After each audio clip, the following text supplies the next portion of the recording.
Notre Seigneur Jésus-Christ a dit que les disciples du Seigneur seraient dans la tristesse, mais que leur tristesse se changerait en joie.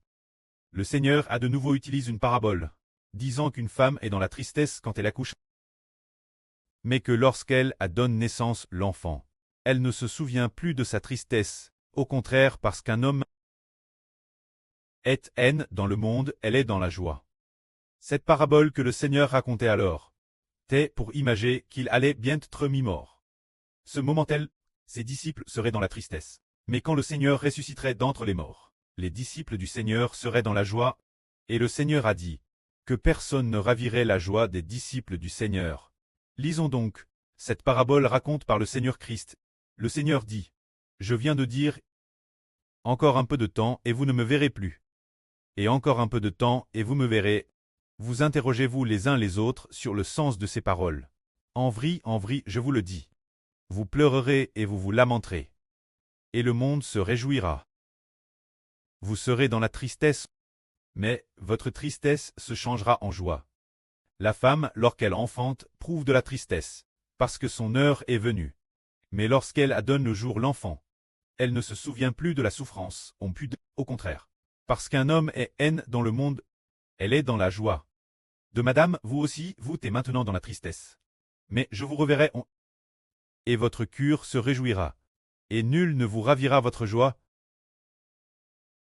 En ce jour, celui de ma résurrection, vous ne m'interrogerez plus sur rien, c'est-à-dire que le Seigneur disait, en parabole qu'il allait bien traverser des souffrances. Ce moment-tel, les apôtres du Seigneur seraient tristes, mais quand le Seigneur ressusciterait d'entre les morts, les disciples du Seigneur seraient très joyeux, et cette joie, personne ne peut la leur ravir.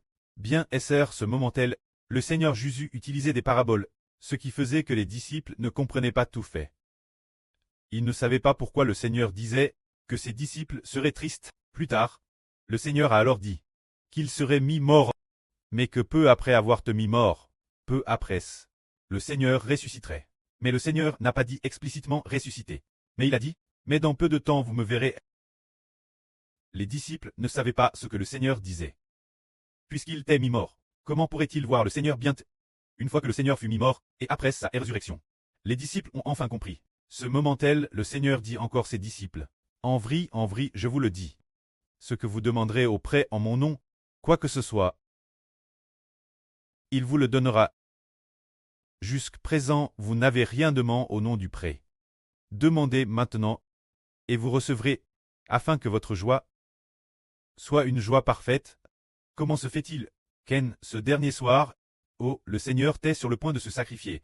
Le Seigneur a pourtant dit que les disciples du Seigneur devaient prier au nom du Seigneur Christ. Pourquoi? Le Seigneur n'a pas dit, vous devez venir prier dans le temple. Et le précleste vous exaucera. Il n'a pas dit cela. Mais plus que de demander en mon nom permet de recevoir, parce qu'après ce que le Seigneur fut mis mort et ressuscité, Dieu habiterait pour toujours dans le Seigneur. Le Seigneur Jésus deviendrait le temple éternel de Dieu. Alors prier au nom du Seigneur Christ, c'est comme si on arrivait dans la véritable éternelle demeure de Dieu. Pour implorer Dieu, et Dieu l'accorde alors celui qui le prie. Récemment, le frère Ashbert a reçu un magnifique témoignage, qui se produit chaque jour. Juste avant, le frère Ashbert composait des chansons. Et en une seule journée, pouvoir en composer 10 pages tête DJ TRS, bien. 10 pages de chansons, 10 pages c'est dire, ce qui signifie 10 pages de partition. Sur chaque page, il y en a probablement environ 4 ou 5.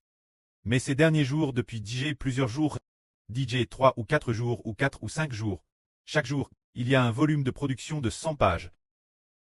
Il arrive finir 100 pages chaque jour. Bien que, pour finir cela chaque jour, il doit faire des heures supplémentaires. Travaillant juste plus d'1 heure du matin, travaillant d'arrache-pied, pendant qu'il travaille, il ne somnole pas du tout, et ne se sent pas fatigué non plus. Il a toujours la force nécessaire pour le faire. Bien qu'il soit un peu fatigué, il n'a pas sommeil non plus. Et reste toujours Thérèse fort. Pour quelle raison? Quelle en est la raison?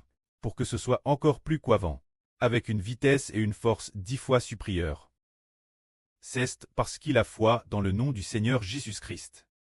Il ne sait pas combien de fois il prie par jour. Madame, au moment de manger, il prie pour cela. Et puis, au moment de commencer le travail, il prie encore pour cela. Le tout au nom du Seigneur Christ. Il a demandé par la prière et a reçu que la gloire soit rendue auprès et au Seigneur. Amen.